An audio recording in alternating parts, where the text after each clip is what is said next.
Hello everyone and welcome back to Young People in Politics. Last week we talked to political reps from all of Ireland's major political youth wings around CETA, the Comprehensive Economic and Trade Agreement. Now, one party that was noticeably absent in that discussion was Ógra Shinn Féin, and that was due to varying other reasons outside both of my control and the party's control. So this week I was chatting to Caoimhín, the chairperson of Ógra Shinn Féin, surrounding Ógra Shinn Féin's position on CETA and just a whole load of other stuff surrounding it as well. One thing I want to note, first of all, within this piece is that my audio was connected to my webcam as opposed to my microphone. So my audio is a slight bit distorted.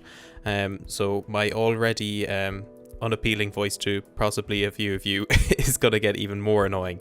But besides that, I think the interview is very good overall. I thoroughly enjoyed it, and there's definitely some really good content in here as well. So without further ado, I'll let you sit back, relax, and enjoy. Perfect. Caoimhín, thanks a million for joining me anyways. I just want to ask, first of all, so obviously you are the chairperson of Ógra Shinn Féin. You know, on February 2nd, I think this all kind of started kicked off with regards to youth wings when your party's Twitter account released a statement kind of saying, we want to stop CETA, it's unequivocally damaging to Ireland and will undermine us at every turn. Let's work together, we can do it. You know, kind of a call to all other major either youth wings or young people within parties that don't have youth wings to kind of band together and fight against this agreement. What sort of elements of CETA do Ógra Shinn Féin and by and large yourself as well believe will undermine Ireland?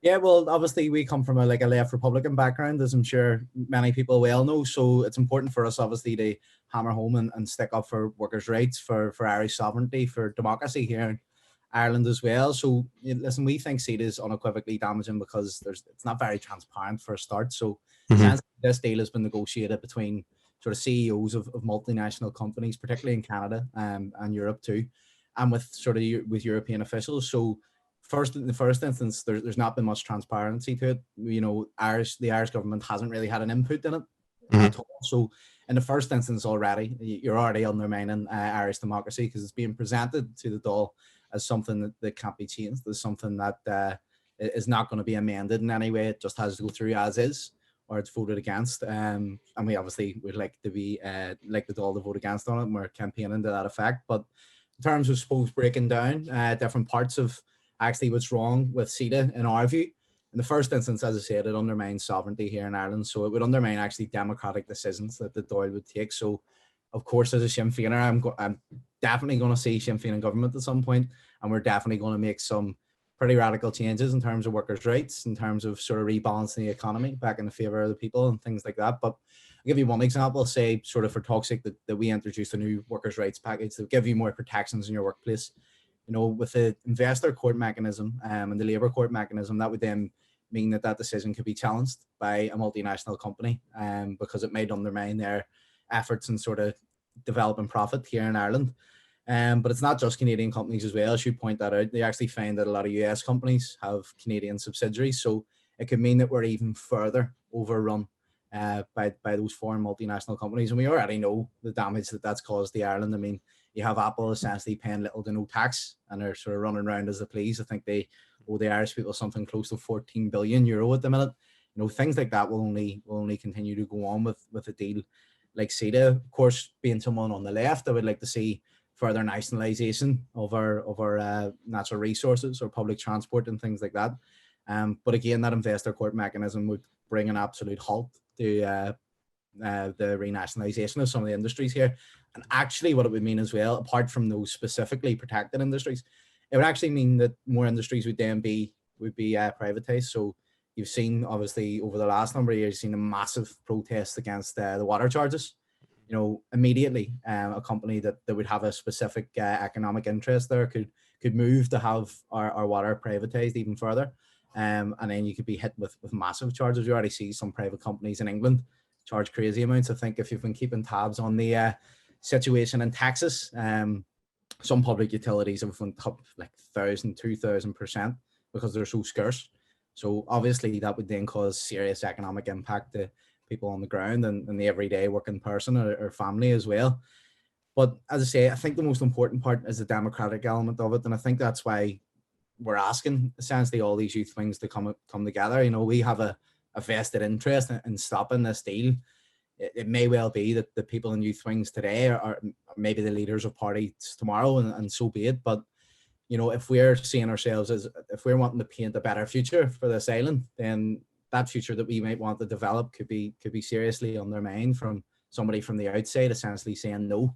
And you'll find that the EU probably more often than not, and some of those courts as well, will more often than that side on the side of the big company rather than the small business or the worker or the farmer. I suppose if you're talking about alternatives as well, it's Ireland's been one country where foreign direct investment, so FDI, has been clambered to, has been chased after for so long, and it really hasn't done our economy well. I think Fine Gael released a graphic a week or two ago and they were saying that Ireland is the only economy that's grown during the pandemic, but it was quite laughable because obviously people are struggling on the ground. So that's sort of, for want of a better term, that ghost economy that's operating in Ireland, those just big companies that lodge some of their tax here and lodge some of their profits here. Yeah, it looks good on paper, but we need to actually be talking about the impact of people on the ground. And I think that's maybe the disconnect with some of the establishment parties, that they don't understand that they're happy just to chase the numbers because it might make them look good in the media and it might make them look good on social media too. But at the end of the day, how you measure a good and a healthy economy is how people are getting on. And at the minute, people in Ireland aren't getting on too well, and CETA will only exacerbate that problem, really.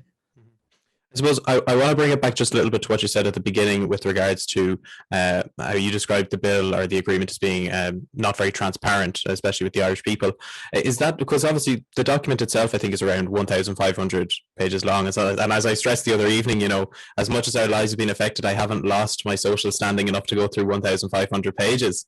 But on the ground of transparency, obviously, all European documents are made available to people to, access in any way, shape or form. Is it more so that you're saying it's a lack of transparency in regards to the Dáil doesn't have the current means to, go through it as they'd like to? No, so more so just to hone in on that point with the transparency, it's actually how it's been negotiated. So essentially it's been negotiations just between sort of senior figures and multinational companies and, officials within the EU. So we haven't, I suppose if I was looking at it from an Irish perspective, and obviously in the EU context it's slightly different, but if we were negotiating a trade deal, we want to know what's going on within that trade deal. And of course the document has now been released, but we want to have a hand in negotiating that. We want to try our best to get the best deal for Ireland.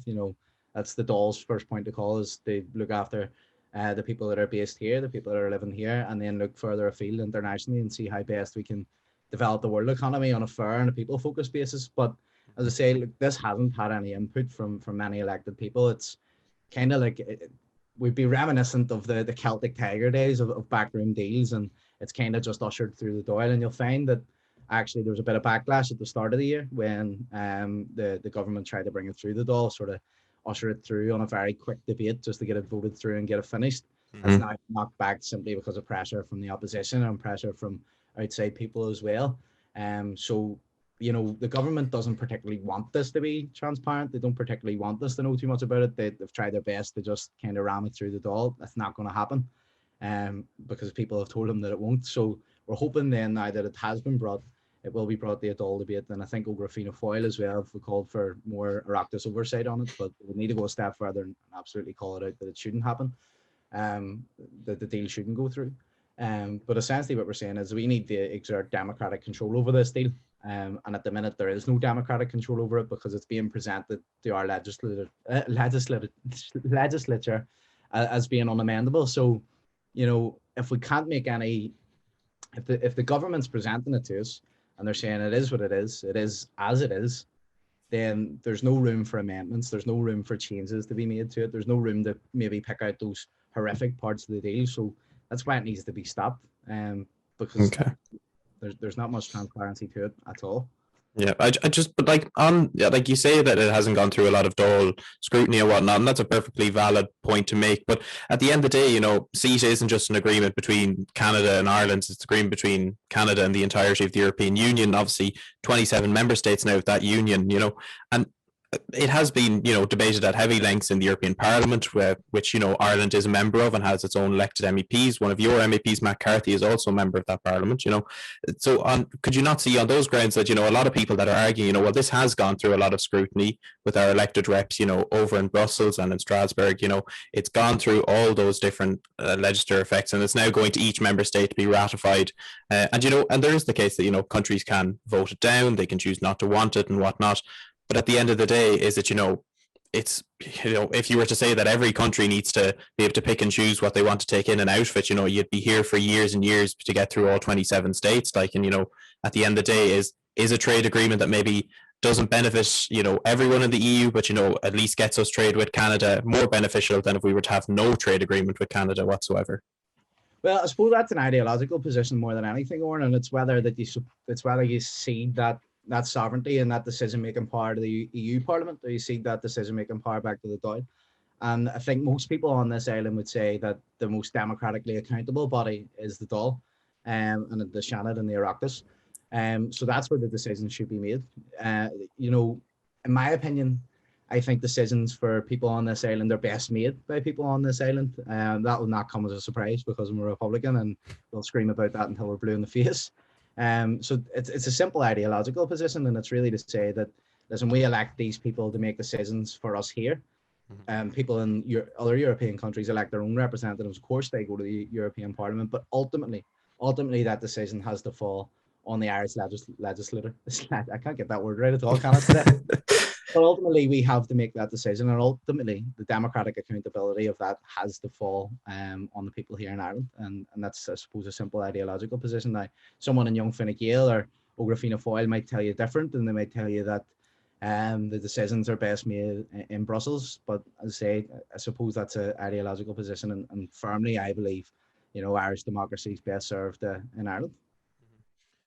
Just on that point again, obviously, you say we elect reps to make decisions for Ireland and Ireland's interests, and that's, obviously the case, whether it's in Stormont or whether it's in the Dáil or the Seanad and whatnot.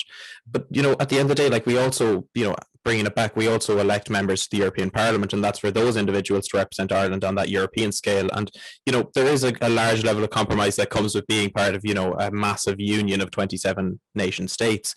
So, I do take your point, and I'm obviously not trying to change your mind, because I don't think that's something that I can do with regards to your stance on it. But could you not see it from that then perspective that, it should be argued that these decisions on huge European trade agreements should be made in Brussels with, and, some might even argue that, the European Union to a certain extent is, providing as best the best democratic process possible by having it to be ratified by each nation state and to be brought through the Dáil. Now, we can go on and we can argue about, whether the current government is doing the right thing by, trying to rush it through and whatnot. And there's been a lot of oversight in regards to getting it through committees. But is the current status of how the European Union is going about it the right way to do it, do you think, or are you firmly against that idea? No, to be honest, there's a clear democratic deficit within the European Union, and although it might be portrayed that all member states are equal, we know that's not the case. Of course, you would know that France and Germany would be the major sort of players within the European Union, so it's more difficult for a small country like Ireland to sort of impress its weight on those sort of decisions. So if you look at the European Parliament, then the amount of elected representatives we have in there is vastly outweighed by the likes of Germany and France. Of course, that's based on population and everything like that. But then when you move to a commission level, in the EU Commission, of course, then we know that Germany's and France's interests, more often than not, and I'm not criticizing them for that, because, they should, that where possible, they are going to look out for Germany and France's interests, but that can't be at the detriment of the smaller nations within Europe. And actually, what we need to see is, Sinn Féin is a Euro-critical party. So I suppose if you're broadening this conversation to an extent, we actually need to see more democracy imposed on the EU. So we need to see, more democratic accountability and a removal of that democratic deficit that exists to an extent. Sometimes I think people look to the EU and they feel very disconnected from it sometimes, and I think that's a fair criticism to make. It is somewhere that's a couple of 100 miles away, and essentially people won't look there for those, people in Ireland won't look there for that scrutiny to be made as much as they'll look to the Dáil, and they'll look to our domestic Oireachtas here, and they'll look to the Dáil and the Seanad on that basis. So Yeah, I suppose again that's a sort of a wider ideological thing in your position on Europe. Again, there needs to be more power given back to nation states within the union. It needs to be a union of equals, and a union where everybody feels equal within it. And of course, listening in the Brexit circumstance, it's the best for Ireland as a whole to stay within the EU. But that doesn't mean that in the other side of that, on the flip side of that, that you can't be critical of the European Union as an institution, because it does have its flaws, and it has its flaws that needs to be changed. You know, think back to the Lisbon Treaty, and the Irish people voted against that, obviously, in the first referendum, and then it was sent back for another after some degree of amending to an extent. But what we see here is, and the core issue with CETA is the fact that it's unamendable. So there hasn't been much, you're talking about the EU Parliament, but there hasn't been much scrutiny given. And as I say, that the deal has been presented as is. It hasn't been presented as to have the opportunity to amend it, to change it, and to make it work for all the nation states in Europe. I think there's a case at the minute, actually, potentially in Germany, where a similar sort of mechanism and investor court's been set up. I believe it's a fossil fuel company, potentially in Berlin, who have sort of put more restrictions on those sort of companies and the emissions that they can put out and things like that. And it's went straight to you know, a similar sort of investor court mechanism. It's undermined the decision that country has made, and that Berlin, I suppose, is a kind of semi-autonomous region within Germany, is made to that extent too. So, you know, that's why it's important, and there could be a discussion if all these dangerous elements are taken out. That potentially then that there might be a further discussion. But again, it does go back to the point that this is just another sort of reliance from Ireland, and the EU as well are at fault, and they're critical here. You know, they should be criticised here. A reliance on foreign direct investment instead of investing in our people, investing in the people, because Ireland has so many talented people, so many great domestic native businesses that are amazing, and we should be looking outward instead. We should be looking outward to bring Ireland to the world instead of allowing ourselves to be dominated by those massive companies. So I suppose an alternative, if you wanted to talk about something that was different to CETA, you know, we're initiating a program in the north called, you know, it's called Community Wealth Building, and it's in cooperation with trade unions, with community groups, residents associations, and all that sort of thing. And it's actually talking about building wealth in local communities through cooperatives, through small local business and things like that. And where the benefit then in that lies is that small businesses here in Ireland will actually spend, and the statistic is on average, they'll spend, if there's €1 or £1 or whatever it may be, spent in a local business, they'll spend it 8 times over back into the local community. But if you look then on the flip side of that, these multinational corporations will just take the money that they have in Ireland and they'll bring it back to Canada, because ultimately, you know, that's their goal, is to create profit for their shareholders elsewhere. It's not to create wealth or to build people, you know, to build our local economy. It's ultimately a selfish goal in the end, and you have to be frank and you have to be realistic about that. And we have to try and counteract that and counterbalance that with smart and with intelligent and with effective economic strategies that will work for people here. Yeah, but like the CETA as an agreement, you know, will allow, you know, you mentioned about, you know, there's a lot of great Irish stakeholders, and one of the big contentious issues that always surrounded it was the beef industry, you know, with regards to, you know, bringing in multiple, you know, Canadian products that would saturate the market, and therefore you harm the agricultural sector. And that's something we've seen in more recent terms with the Mercosur deal as well from Brazil.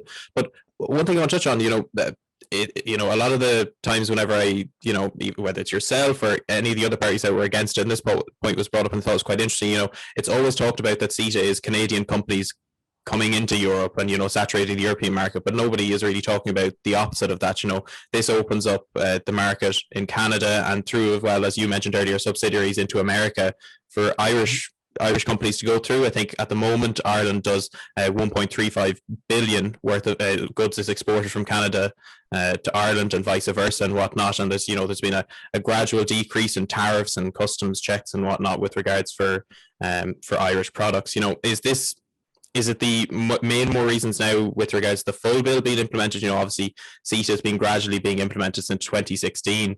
Is it more so the stuff that's coming up now, like the investor court? You know, there's been talks about, you know, the difficulties it'll have on the environment. You know, obviously we talk about trade. That is a very important part to, you know, especially after Brexit. You know, is it not the best thing for Ireland now to be opened up to a brand new market?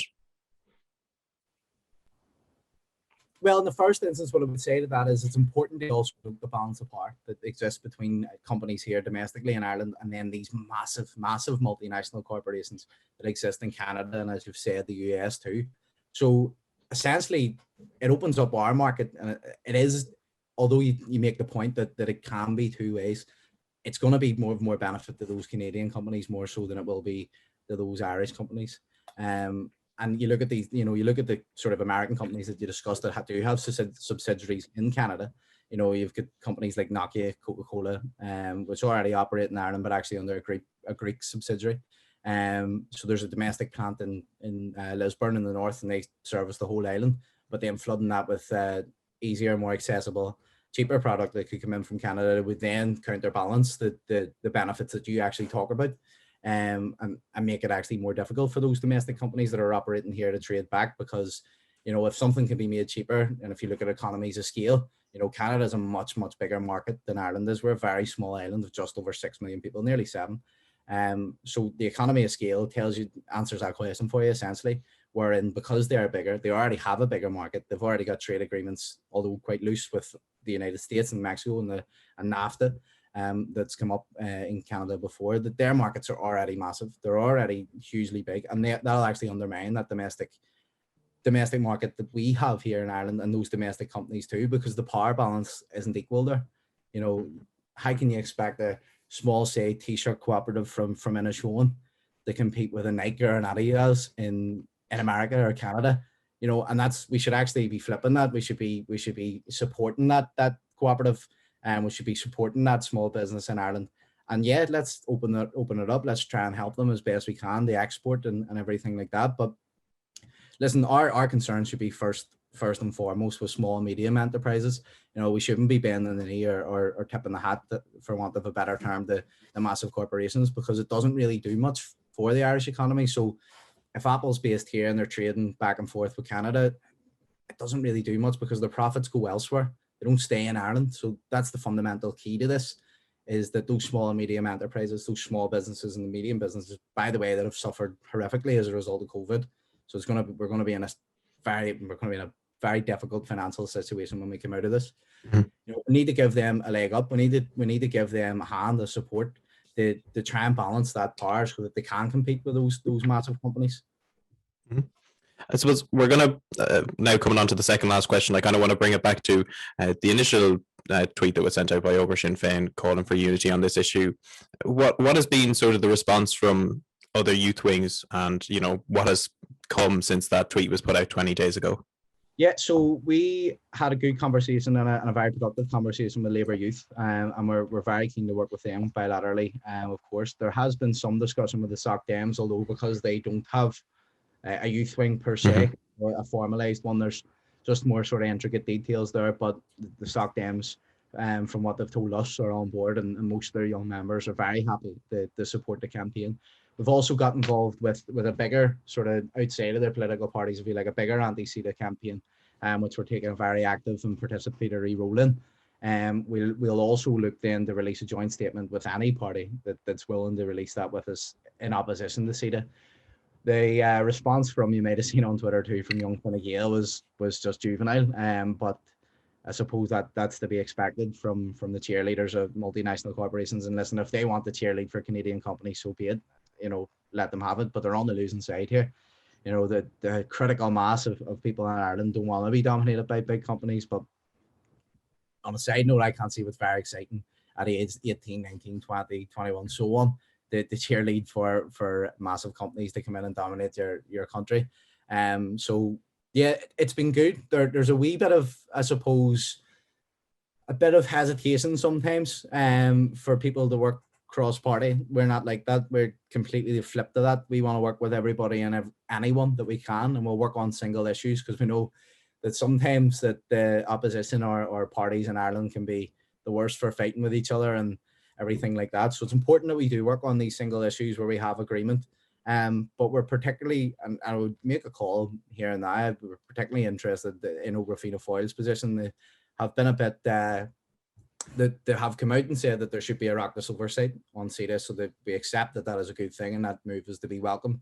But I would call specifically to their Odhrán, Tom Call, say, let's talk. Let's talk about how Ógra Shinn Féin and Ógra Fianna Fáil can work together, and how we can move to actually do better for Ireland. Because as we've said 100 times over, this is a bad deal for Ireland. It's intrinsically damaging to our economy. So that's going to be something that, especially a party like Fianna Fáil, that pride themselves on being sort of working class in their roots, that pride themselves on being on the side of the small farmer, I suppose, historically, that it's important that they get involved in that campaign. And I suppose as young Republicans, that they would identify as too. It's important that they stand up for Ireland. We have the leading experts across the board, Sinead Mercer, experts saying that this is a bad deal and we need to work together to do what's best for Ireland. So I suppose if you wanted to take that as a bit of an exclusive one, I'm directly calling on Ógra Fianna Fáil to reach out and to work with us, because they're an important role. They'll have an important role to play in this, and they're a key player in it too.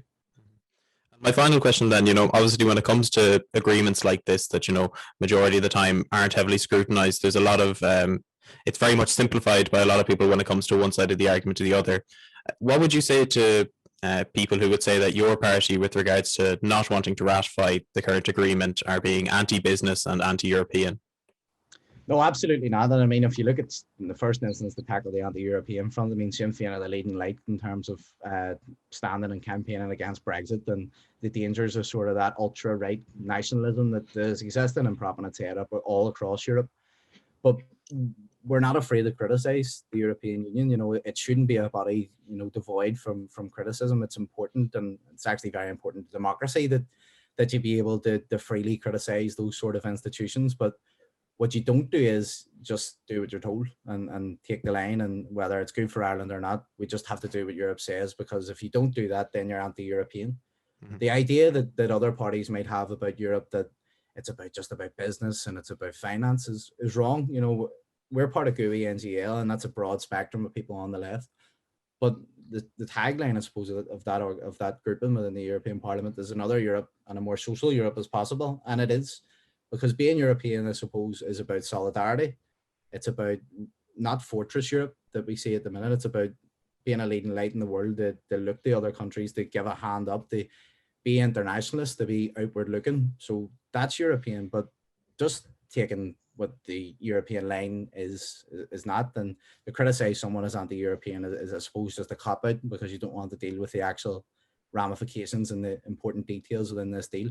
In terms of being anti-business, I don't think there's any parties other than the government that are anti-business, I would say, because they support the wrong type of business. They support massive corporations, as we said, just coming in and sort of doing as they please, and not sticking to regulations, not sticking to our tax system or anything like that. But the sort of business that Sinn Féin would support, and Sinn Féin does support, is small and medium enterprises. And they are the lifeblood of the Irish economy. There is what keeps this country running and keeps this country ticking. And we support workers in the same vein as well. So those parties that like to proclaim themselves as pro-business and, pro-Europe, they don't give a jot about people on the ground. They don't care about the small corner shop owner or the pub owner, or, someone like a small shop owner in Ireland. They'll happily bend the knee just to big corporations because it looks good on the GDP figures. But again, that's not a real clear indicator of how people are getting on. And when people tell us how they're getting on, they're not doing as good as Fine Gael and Fianna Fáil might portray. So that's what's important. It's about supporting the right type of business.